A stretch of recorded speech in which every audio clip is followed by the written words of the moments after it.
একটু কাট করে রেখেছি ভাই, টাকা নেই, কাজে যেতে পারিনি। তার আগে নাইকাতে কালকে সারা রাত ধরে বসে একটু কাট করেছি অনেক জিনিস। এবার আমি কি করব? আমার দোষ না, সব রেলের দোষ, সব রেলের দোষ, আমার কোনো দোষ নেই। কে দেবে টাকাগুলো, কে দেবে এখন? আমি কোথায় পাবো টাকা এখন?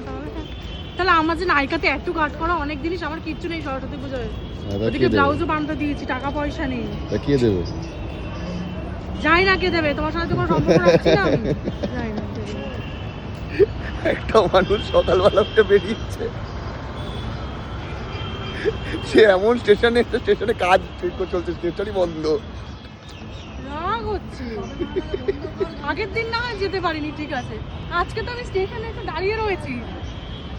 11:45 বাজে, 11:45, 12টায় ট্রেন আমার, আর এদিকে ট্রেন থেকে তারই নেই।